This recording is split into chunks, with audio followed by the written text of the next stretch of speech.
selamat malam teman-teman. Assalamualaikum warahmatullahi wabarakatuh. Yang terhormat kepada Ibu Pradita Nindya Arianda SEMBAMM dan yang kami cintai teman-teman manajemen B yang hadir pada perkuliahan malam hari ini. Baik, di sini kami dari kelompok 1 yang beranggotakan Mbak Restu Marfiatun, Mas Ahmad Fahmi Zakaria, Mas Diki Saputra, Mbak Leli Kurniawati, dan yang terakhir yaitu saya, Nadia Alfah, akan mempresentasikan tentang pendahuluan budaya organisasi. Baik, kami nanti ada 2 materi pembahasan, yaitu bab pertama manusia, organisasi, dan manajemen, yang mana nanti ada definisi organisasi, yang kedua karakteristik organisasi, yang ketiga dimensi organisasi, yang keempat arti penting organisasi bagi manusia, yang kelima peranan manajer dalam organisasi, lalu yang keenam berbagai cara dalam memandang organisasi, dan ketujuh organisasi dan budaya. Lalu yang di bab 2 nanti kita ada perubahan ekonomi dunia, implikasinya terhadap pola pengelolaan organisasi. Yaitu yang pertama nanti ada pola pengelolaan organisasi ala Amerika, lalu yang kedua perubahan dalam pola pengelolaan organisasi perusahaan, lalu yang terakhir tata urutan dan isi buku. Mohon disimak. Untuk yang pertama di sini ada definisi organisasi, yang secara harfiah kata organisasi berasal dari bahasa Yunani yaitu organon, yang berarti alat atau instrumen, yang menyiaratkan bahwa organisasi adalah alat bantu manusia yang bertujuan agar seluruh anggota yang terlibat di dalamnya dapat mencapai tujuan lain lebih mudah dan lebih efektif. Lalu di sini ada pengertian organisasi menurut Stephen Robbins, yang mana organisasi adalah unit sosial yang sengaja didirikan untuk jangka waktu yang relatif lama, beranggotakan 2 orang atau lebih yang bekerja bersama-sama dan terkoordinasi, mempunyai pola kerja tertentu yang terstruktur, dan didirikan untuk mencapai tujuan bersama atau satu set yang telah ditentukan sebelumnya.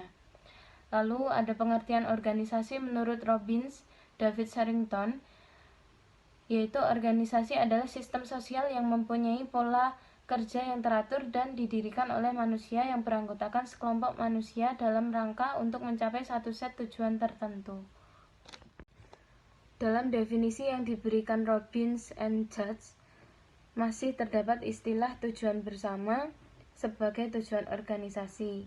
Yang dimaksudkan dengan tujuan bersama di sini adalah adanya anggapan bahwa tujuan yang ingin dicapai oleh masing-masing anggota organisasi tidak berbeda dengan tujuan yang ingin dicapai oleh organisasi itu sendiri. Anggapan ini didasarkan pada asumsi bahwa tujuan didirikannya organisasi adalah agar para anggotanya bisa mencapai tujuan yang dikehendaki.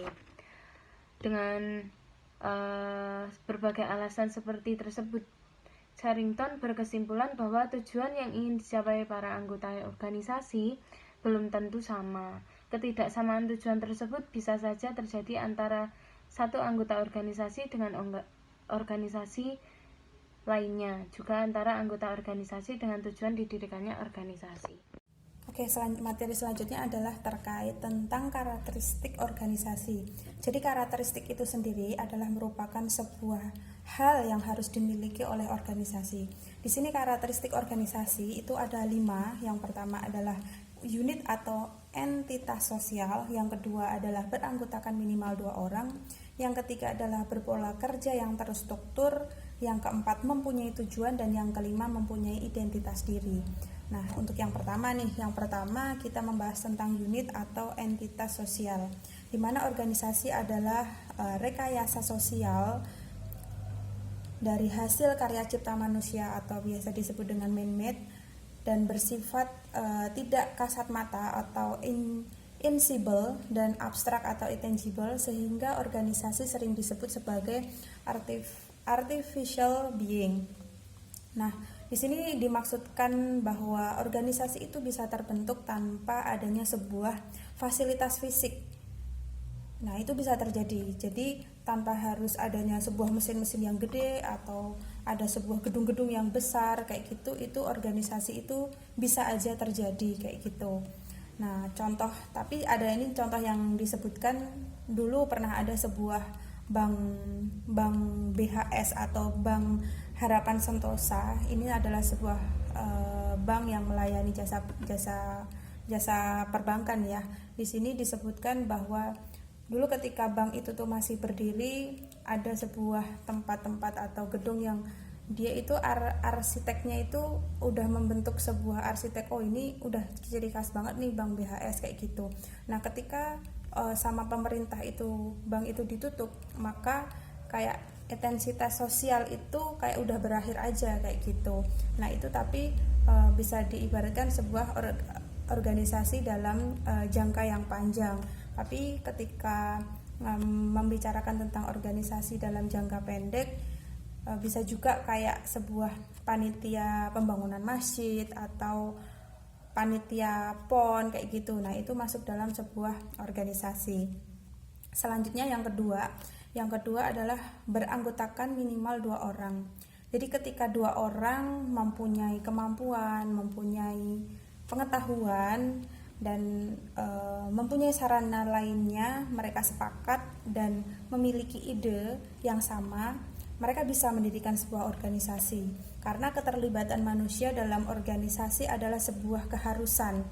Nah, ada istilah populer yang disebutkan bahwa organization is by people for people, di mana organisasi didirikan oleh manusia dan untuk kepentingan manusia itu sendiri.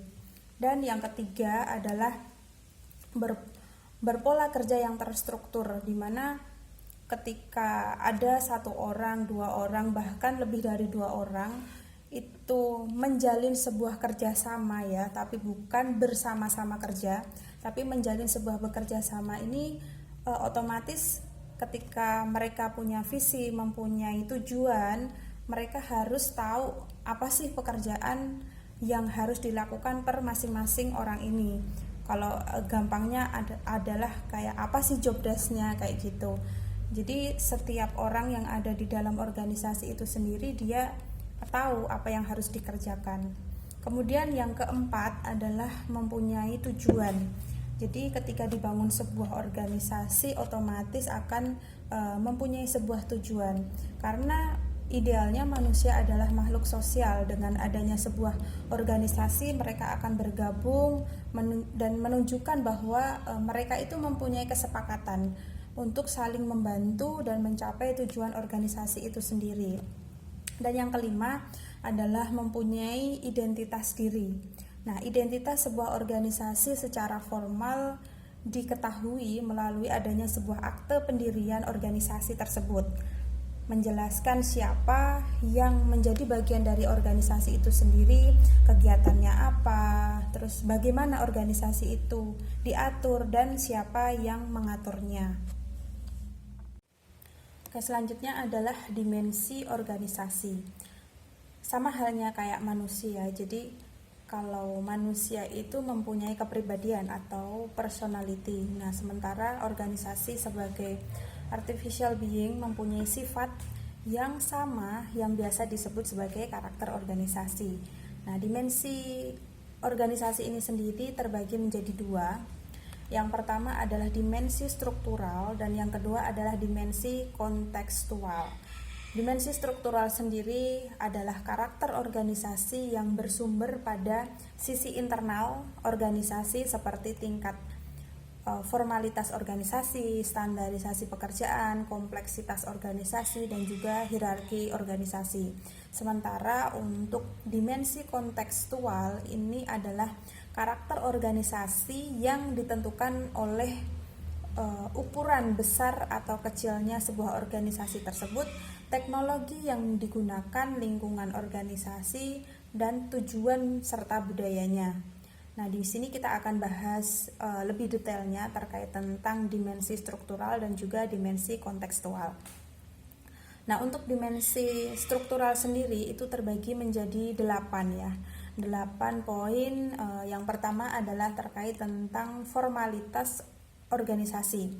Dimensi ini berkaitan dengan seberapa banyak sebuah organisasi ini membuat atau mendokumentasikan aturan. Jadi kayak adanya sebuah deskripsi kerja, prosedur kerja, manual kerja, dan aktivitas-aktivitas lainnya yang secara tertulis kayak gitu. Terus kemudian untuk Selanjutnya yang kedua adalah spesialisasi. Dimensi ini sering disebut dengan division of labor atau pembagian kerja.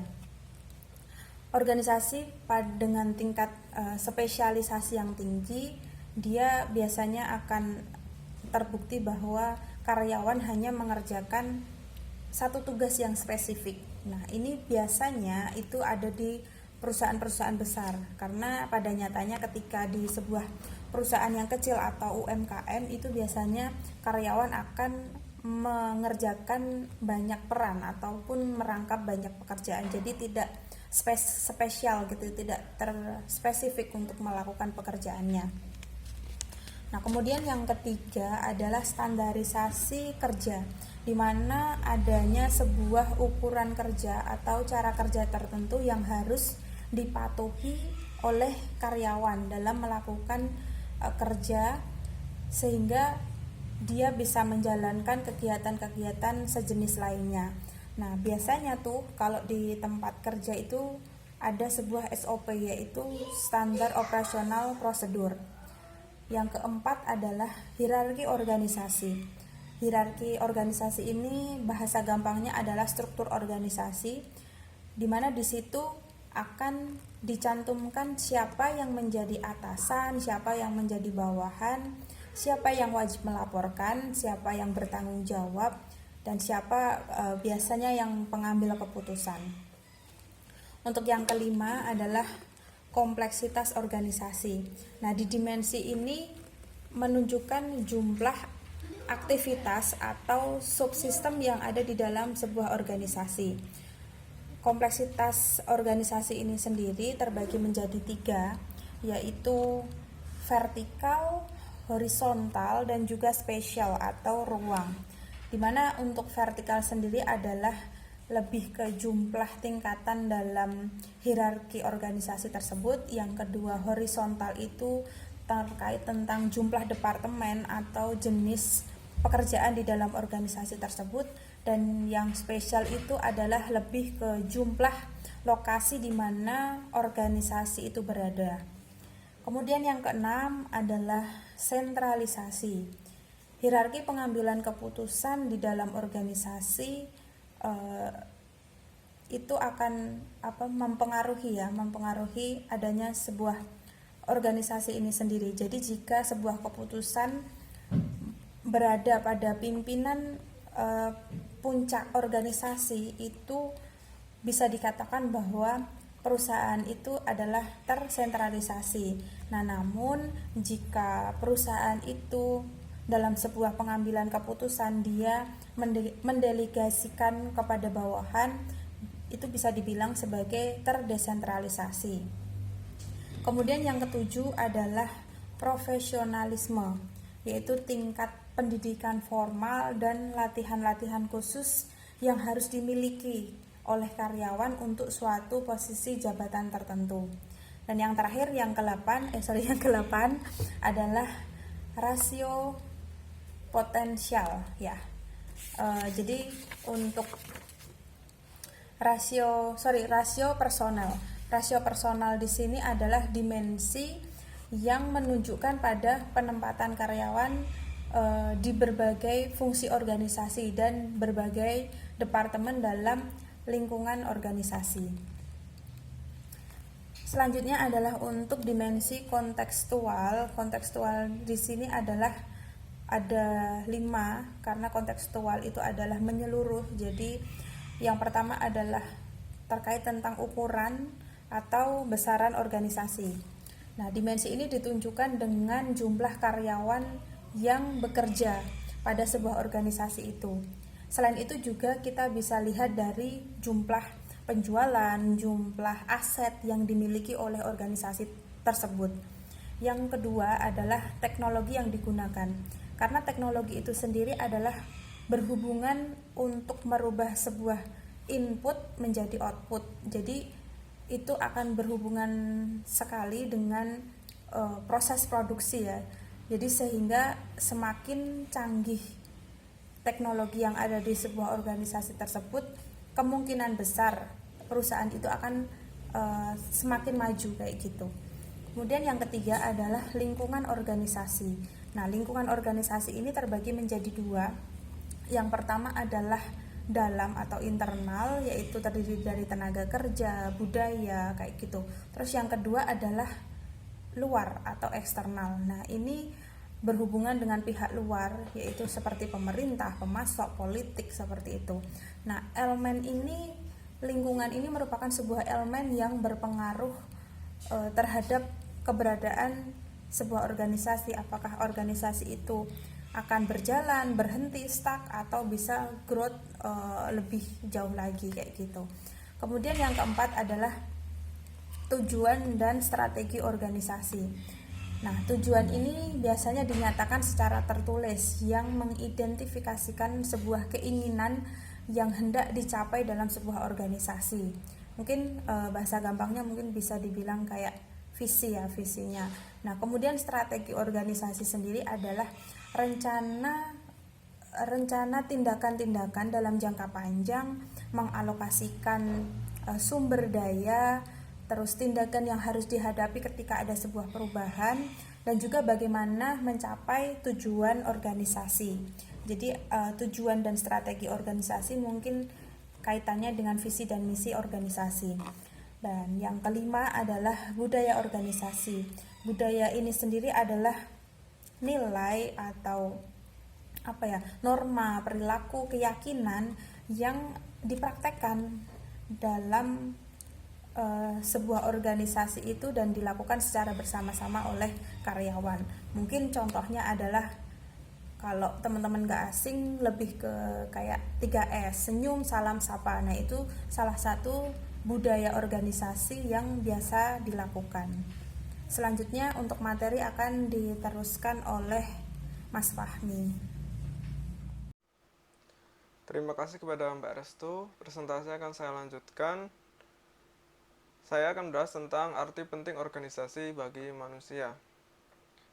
Betapa pentingnya organisasi dan betapa bergantungnya manusia terhadap organisasi. Manusia pada dasarnya tidak bisa memenuhi semua keinginan secara mandiri. Ia membutuhkan orang lain untuk membantu memenuhi keinginan tersebut. Kondisi inilah yang menjadi pendorong berdirinya dan tumbuhnya organisasi di sekitar kita. Akibatnya, manusia tidak saja menjadi makhluk sosial, tapi juga menjadi masyarakat organisasi, masyarakat yang tidak bisa hidup tanpa organisasi. Oleh karena itu, tidak berlebihan jika dikatakan bahwa organisasi sangat berpengaruh terhadap kehidupan manusia. Kemudian selanjutnya yang pertama yaitu alasan berdirinya organisasi. Organisasi didirikan manusia bukan sebagai tujuan akhir dan bukan untuk siapa-siapa kecuali untuk kepentingan manusia itu sendiri. Hal ini menunjukkan bahwa alasan tersebut mengapa seseorang atau sekelompok orang mendirikan organisasi. Menurut Jared Jones, pada dasarnya seseorang mendirikan organisasi untuk menciptakan nilai tambah, baik berupa produk maupun jasa, dalam kaitannya dengan menciptakan nilai tambah tersebut. Organisasi memungkinkan seseorang untuk, yang pertama, meningkatkan spesialisasi dan pembagian kerja. Dengan organisasi dimaksudkan agar seseorang yang bekerja di dalamnya bisa lebih produktif dan efisien ketimbang ketika mereka harus bekerja sendirian. Berbeda dengan seseorang yang bekerja sendirian, di mana dia harus mengerjakan segala sesuatunya, mulai dari awal sampai akhir, kegiatan sampai akhirnya menghasilkan sesuatu. Seseorang yang bekerja di sebuah organisasi biasanya ditempatkan pada satu bidang kerja tertentu dan mengerjakan satu kegiatan. Karena adanya pola pembagian kerja dan spesialisasi pekerjaan seperti ini, maka seorang hanya mengerjakan sesuatu kegiatan tertentu secara terus-menerus sepanjang hari dan sepanjang tahun. Faktor inilah yang mendorong seseorang menjadi ahli dan menjadi seorang spesialis ketika bekerja pada sebuah organisasi. Selanjutnya yang kedua, menggunakan teknologi tinggi. Dibandingkan dengan kegiatan produksi yang dilakukan secara individu, organisasi memungkinkan dilaksanakannya kegiatan produksi yang berskala besar atau economic of scale dan dalam lingkup yang lebih luas yaitu economic of scope. Yang dimaksud dengan economic of scale adalah penghematan biaya yang disebabkan karena produk dihasilkan dalam jumlah yang sangat besar. Sementara, economic of scope adalah pemanfaatan sumber daya secara efektif karena sumber daya tersebut digunakan untuk berbagai kegiatan yang berbeda. Baik economic of scale maupun economic of scope bisa dicapai jika organisasi dapat memanfaatkan kemampuan teknologi yang tinggi. Faktor teknologi inilah yang menyebabkan perusahaan besar jauh lebih efisien ketimbang perusahaan kecil dalam berproduksi. Oke, selanjutnya yang ketiga, mengelola atau mengendalikan lingkungan eksternal lebih baik. Lingkungan eksternal seperti ekonomi, sosial, politik, teknologi, dan budaya serta sumber daya yang akan digunakan organisasi untuk melakukan kegiatan dan pasar untuk menjual produk atau jasanya. Seringkali memberi tekanan yang tinggi terhadap keberadaan organisasi. Agar sebuah organisasi berada pada lingkungan semacam itu bisa bertahan hidup atau survive, mau tidak mau, suka atau tidak suka, lingkungan tersebut harus dikelola, diantisipasi, dan direspon lebih baik. Jika tidak, keberadaan organisasi itu diperkirakan tidak bisa bertahan lama. Oke, selanjutnya mengurangi biaya transaksi. Ketika seseorang bekerja sama dengan orang lain untuk menghasilkan produk atau jasanya, biasanya muncul berbagai persoalan yang tidak bisa dihindarkan. Di antara berbagai persoalan yang cukup pelik adalah persoalan-persoalan yang berhubungan dengan sumber daya manusia. Mereka harus memutuskan siapa bekerja apa, berapa yang harus dibayar, di mana seseorang harus ditempatkan, dan persoalan lain yang berhubungan dengan manusia seperti halnya negosiasi, monitoring, dan bagaimana menjalankan kegiatannya. Biaya yang berkaitan dengan semua kegiatan ini disebut biaya transaksi. Pada umumnya, biaya transaksi ini sangat besar jumlahnya.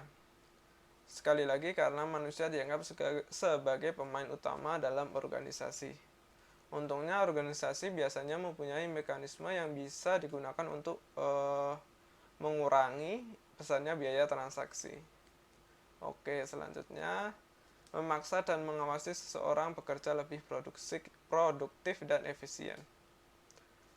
Dalam rangka meningkatkan produktivitas dan efisiensi kerja, organisasi pada umumnya mempunyai aturan kerja tertulis maupun tidak yang harus dipatuhi oleh semua orang-orang yang bekerja di dalamnya. Aturan kerja merupakan salah satu cara agar organisasi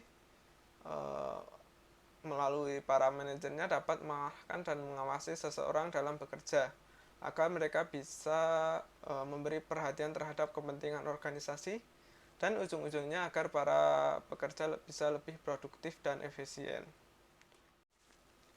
Selanjutnya saya akan menjelaskan tentang kegiatan organisasi dalam kiprahnya terhadap kehidupan manusia dan dalam upayanya agar bisa diterima manusia. Organisasi dengan kemampuannya berusaha menciptakan nilai tambah dan berbagai macam output yang diharapkan dapat memenuhi kebutuhan beberapa kelompok orang yang berbeda kepentingan. Secara umum, proses penciptaan nilai tambah terjadi dalam 3 tahap, yaitu input atau masukan, proses transformasi atau konversi, dan keluaran atau output. Oke, ini ada tabel atau bagan. Yang pertama adalah masukan input yang diperoleh dari lingkungan organisasi, meliputi seperti bahan baku, yaitu daging, sapi, ayam, kentang, beras, dan sebagainya. Untuk selanjutnya sumber daya manusia seperti manajer, tukang masak, dan pramuniaga. Selanjutnya uang dan modal, investasi yang dilakukan para investor.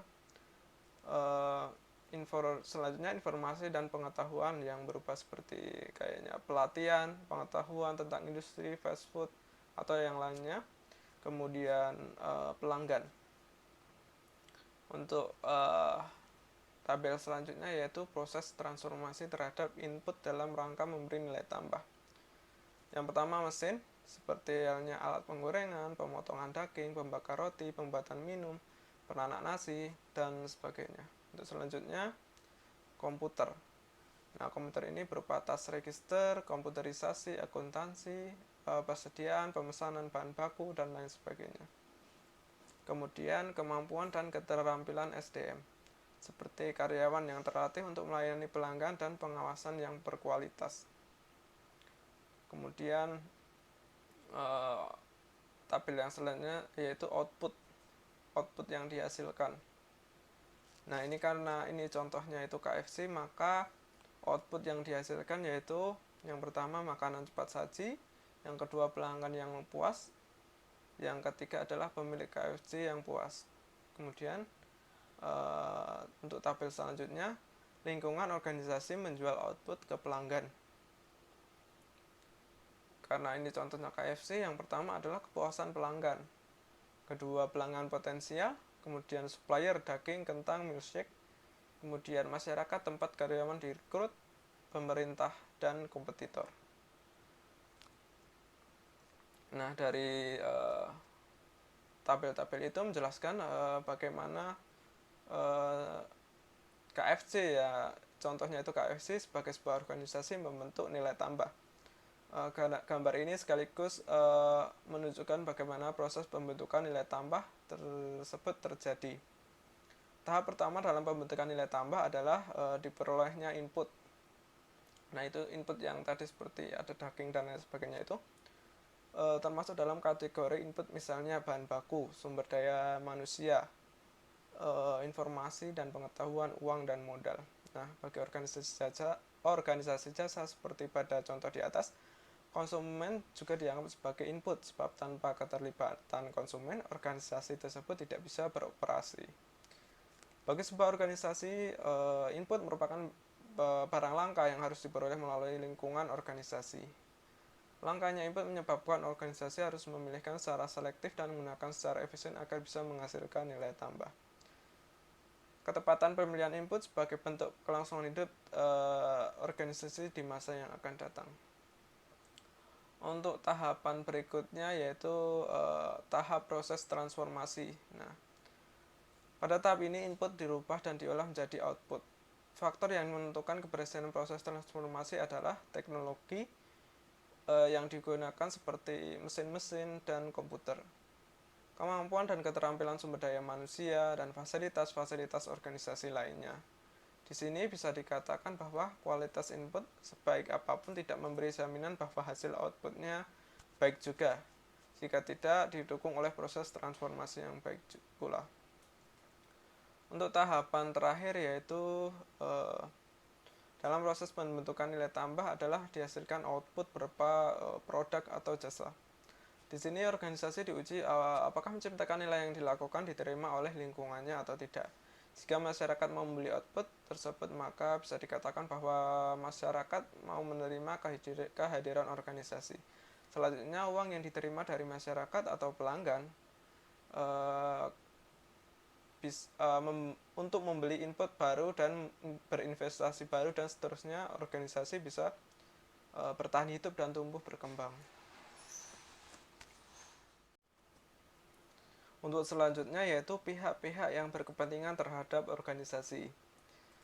Dari penjelasan tentang bagaimana organisasi membentuk nilai tambah, tampak bahwa berbagai pihak terlibat dalam proses pembentukan nilai tambah. Mereka jugalah yang sebetulnya berkepentingan dan memberi perhatian terhadap keberadaan organisasi. Nah, kelompok ini sering disebut dengan stakeholders atau pemangku kepentingan.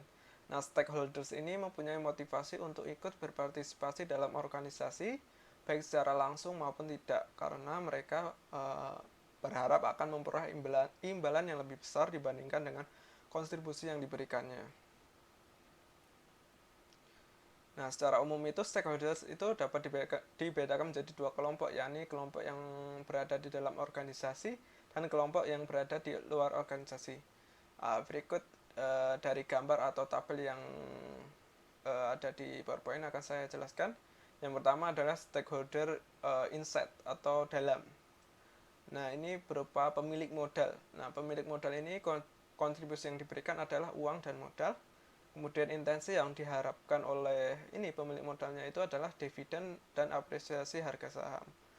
Kemudian manajer ini kontribusi yang diberikan adalah keterampilan dan expertise. Nah, insentif yang diharapkan adalah seperti gaji, bonus, status, dan kekuasaan. Kemudian karyawan, nah kontribusi yang diberikan adalah keterampilan dan expertise. Intensi yang diharapkan yaitu adalah upah, bonus, promosi, dan pekerjaan yang mapan. Untuk stakeholder outside atau keluaran yaitu atau luar ya, maaf. Yang pertama adalah pelanggan. Ya, kontribusi yang diberikan adalah pendapatan dari konsumen. Nah, ini kemudian intensi yang diharapkan adalah kualitas dan harga produk. Untuk pemasok sendiri, kontribusi yang diberikan adalah input yang berkualitas. Intensi yang diharapkan yaitu pendapatan dari pembelian input. Kemudian pemerintah, kontribusi yang diberikan adalah peraturan pemerintahan. Kemudian intensi yang diharapkan yaitu kompetisi yang fair atau yang adil gitu ya, fair ya, adil. Kemudian komunitas, infrastruktur sosial dan ekonomi atau kontribusi yang diberikan adalah infrastruktur sosial dan ekonomi. Kemudian intensi yang diharapkan adalah pendapatan, pajak, dan pekerjaan. Kemudian serikat buruh, kontribusi yang diberikan adalah perjanjian kerja yang fair dan bebas. Kemudian intensi yang diharapkan adalah imbalan yang pantas. Kemudian masyarakat umum, kontribusi yang diberikan yaitu adalah loyalitas dan reputasi konsumen. Intensi yang diharapkan yaitu adalah kebanggaan nasional. Selanjutnya saya akan menjelaskan tentang peranan manajer dalam organisasi. Stakeholder yang berasal dari dalam organisasi terdiri dari 3 kelompok, yaitu yang pertama adalah pemilik modal atau stakeholders itu sendiri, yang kedua adalah manajer dan karyawan. Stakeholders atau pemilik modal adalah sekelompok orang yang memiliki organisasi menempati posisi paling atas. Nah, posisi paling atas itu menunjukkan bahwa pemilik modal mempunyai otoritas paling tinggi.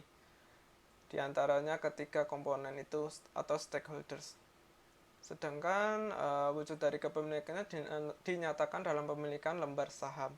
Oleh karenanya, pemilik modal belum tentu orang yang sejak semula ikut mendirikan organisasi. Selanjutnya, pemilik modal biasanya tidak terlibat langsung dalam kegiatan sehari-hari organisasi. Keberadaan mereka di dalam organisasi diwakili oleh sekelompok orang yang disebut dengan Dewan Komisaris. Dewan Komisaris kemudian menunjukkan atau mengangkat manajer puncak dan secara berturut-turut melalui mekanisme yang ada. Manajer puncak mengangkat manajer lainnya dan karyawan organisasi. Penjelasan ini menunjukkan bahwa hubungan pemilik modal atau manajer adalah hubungan employer atau employee, di mana pemilik modal adalah employernya atau majikannya dan manajer adalah employee-nya atau buruhnya. Jadi manajer sebetulnya sama dengan karyawan lainnya, yakni mereka adalah buruh dari pemilik modal. Itu buruh itu dalam bahasa kasarnya ya. Yang seringkali membedakan manajer dari karyawan biasanya adalah manajer, khususnya manajer puncak. Nah, memperoleh harta pemilik modal. Karena status dan otoritas yang dimiliki oleh para manajer, maka manajer mempunyai peranan yang sangat penting dalam sebuah organisasi. Saya akan menjelaskan yang pertama adalah peran interpersonal. Peran interpersonal muncul karena status dan otoritas formal yang dimiliki para manajer. Peran ini meliputi hubungan antara manusia yang berupa ketokohan, kepemimpinan, dan kemampuan seorang manajer menjadi penghubung. Dalam peran ketokohan, seorang manajer menjadi representasi organisasi dalam acara-acara seremonial dan kegiatan-kegiatan simbolik. Seorang wali kota misalnya melakukan pengguntingan pita sebagai tanda dibukanya secara resmi beroperasinya sebuah perusahaan. Nah, pengguntingan pita ini yang dilakukan oleh wali kota ini mencerminkan bahwa keberadaan perusahaan direstui oleh komunitas atau masyarakat setempat. Seorang pemimpin cabang sebuah bank ketika memiliki bos baru mengundang makan siang klien dianggap besar sebagai tanda bahwa dia atau bank tersebut memberi perhatian pada nasabahnya. Dan contohnya itu seorang dekan harus memberikan wejangan pada acara pernikahan stafnya sebagai tanda bahwa fakultas peduli terhadap kesejahteraan karyawannya. Kemudian peran kepemimpinan merupakan tanggung jawab seorang manajer dalam mengarahkan dan mengkoordinasikan kegiatan-kegiatan bawahannya dalam rangka mencapai tujuan organisasi. Kemudian dalam peran penghubung, seorang manajer adalah intermediary yang menghubungkan organisasi dengan dewan komisaris sebagai representasi pemilik modal dan juga menghubungkan organisasi dengan dunia luar organisasi seperti pemerintahan, supplier, konsumen, dan klien. Peran ini dilakukan seorang manajer agar mereka memberi dukungan terhadap keberhasilan organisasi. Oke, selanjutnya saya akan menjelaskan tentang peran informasional. Nah, manajer sering dijuluki sebagai pusat syaraf bagi organisasi. Julukan ini muncul karena dalam melakukan kegiatannya, manajer selalu membuat jaringan kerja atau networking dengan pihak lain dalam rangka berbagai informasi dan membuat kontrak atau kesepakatan. Kesepakatan ini kadang-kadang dilakukan oleh seorang manajer pada saat dia melakukan peran ketokohan atau sebagai penghubung. Untuk mencapai tujuan tersebut, maka informasi harus dimonitor atau disebarluaskan dan disampaikan kepada pihak yang berkepentingan. Termasuk peran manajer dalam memonitor informasi, misalnya mendapatkan, menerima, dan menyeleksi informasi masuk. Para manajer dalam menyebarluaskan informasi dimaksudkan agar manajer bisa berbagi pengalaman dengan bawahannya dan anggota organisasi lainnya. Tetapi terkadang itu seorang manajer tidak mau menyebarluaskan informasi ke semua bawahannya atau semua anggota organisasi karena informasi tersebut ya bersifat rahasia ya. Kemudian peran manajer sebagai juru bicara. Organisasi dimaksudkan agar manajer dapat menyampaikan beberapa informasi. Nah, informasi tentang kondisi organisasi kepada pihak luar. Oke, selanjutnya saya akan menjelaskan tentang peran pengambil keputusan atau decisional. Setelah seorang manajer memperoleh informasi, ia kemudian menggunakan untuk mengambil keputusan organisasi, misalnya tentang kapan dan bagaimana organisasi harus menetapkan tujuan, merubahnya, dan melakukan tindakan-tindakan untuk mencapai tujuan tersebut. Di antara ketiga kategori peran manajer dalam organisasi, peran pengambilan keputusan mungkin bisa dikatakan sebagai peran yang paling penting, sebab dari keputusan manajerlah organisasi bisa berhasil atau sebaliknya. Dalam hal ini, manajer bisa disebut sebagai inti dari sistem pengambilan keputusan organisasi. Dia bertindak sebagai entrepreneur, arbiter, pengalokasi sumber daya, dan sebagai negosiator. Dalam perannya sebagai entrepreneur, maka yang dilakukan manajer itu termasuk merencanakan dan melakukan perubahan-perubahan organisasi dalam rangka meneguhkan kedudukan organisasi dan meningkatkan daya saingnya. Manajer memainkan peran ini ketika ia misalnya memulai proyek baru, melakukan survei, melakukan tes pasar, atau memasuki bisnis baru. Kemudian persoalan internal organisasi di mana masing-masing unit saling memperebutkan sumber daya yang terbatas jumlahnya merupakan hal biasa dalam organisasi. Tentu saja kondisi ini tidak boleh menjadikan elemen-elemen organisasi menjadi disintegrasi karena persoalan tersebut. Itulah sebabnya seorang manajer harus bertindak sebagai pengalokasi sumber daya.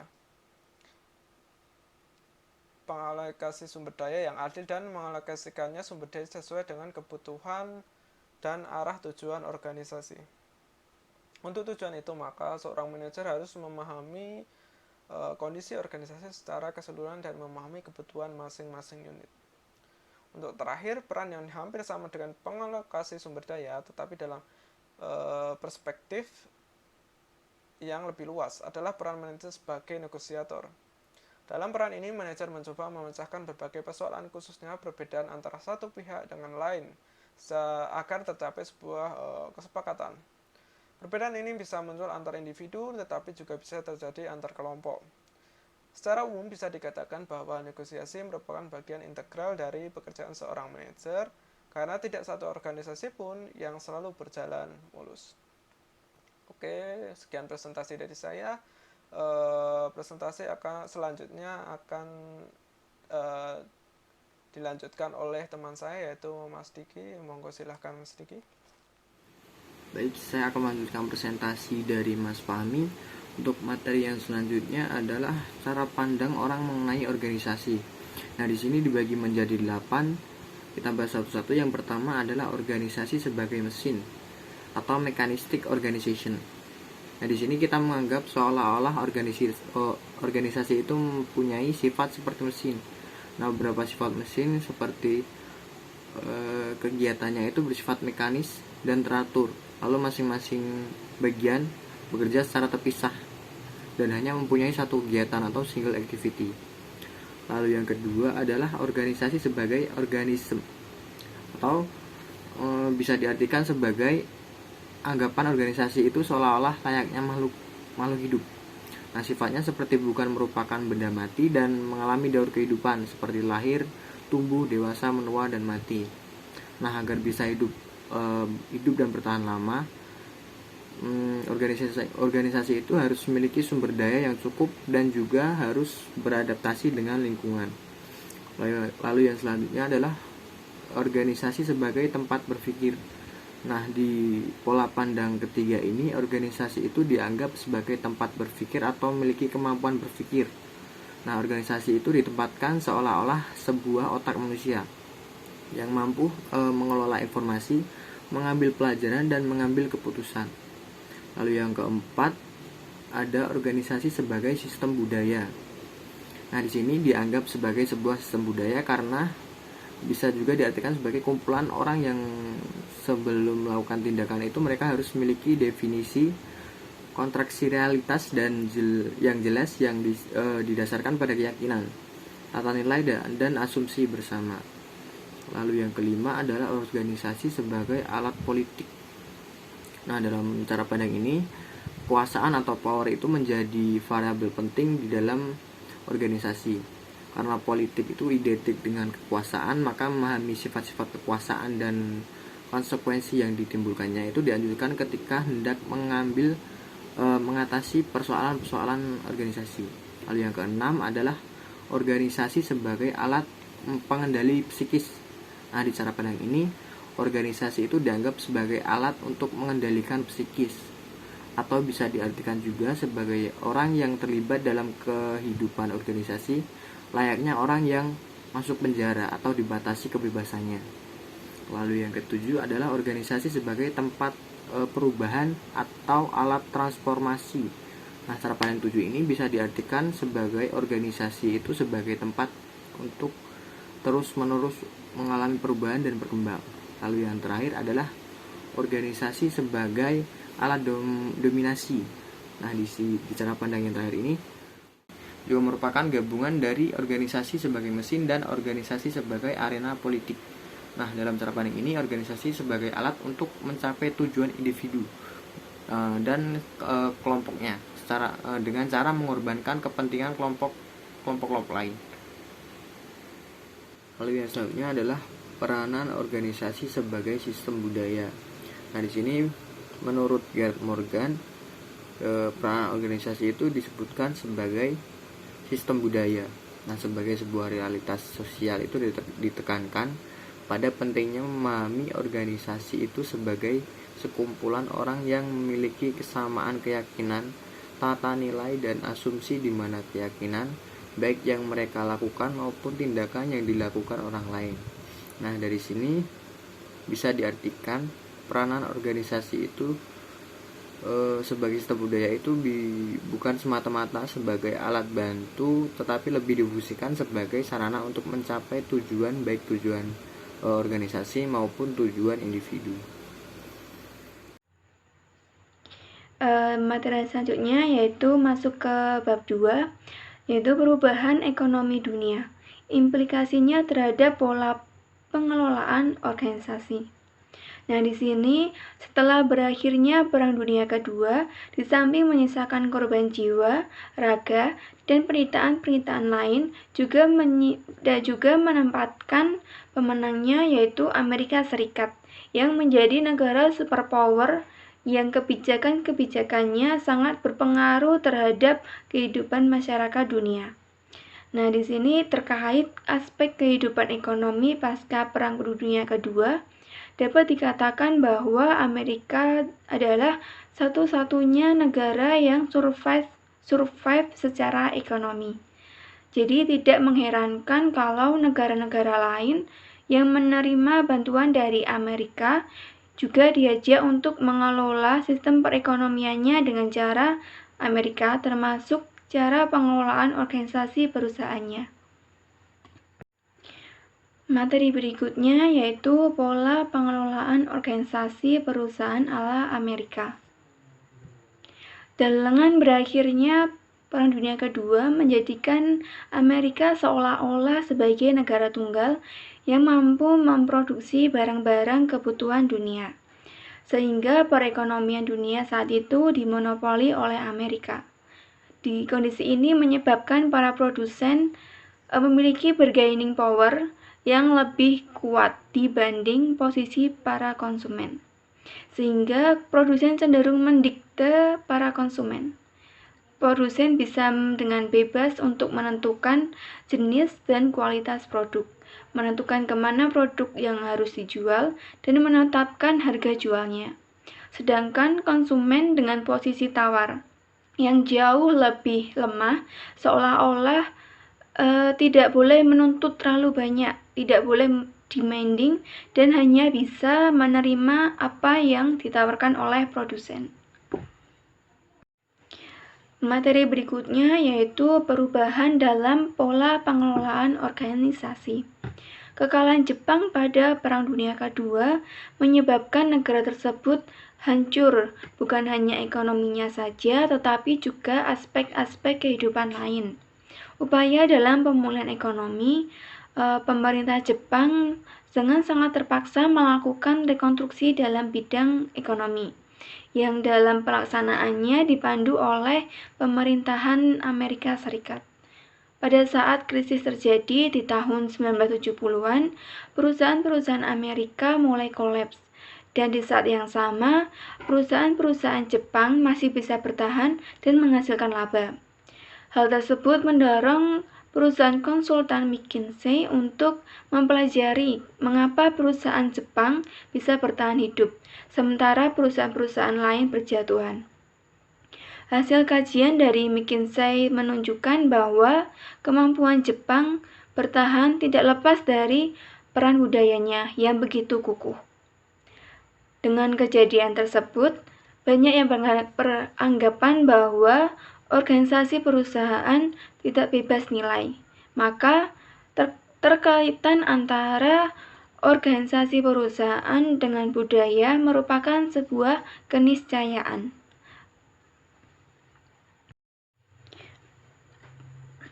Materi berikutnya yaitu masuk ke materi terakhir untuk presentasi kali ini, yaitu tata urutan dan isi buku.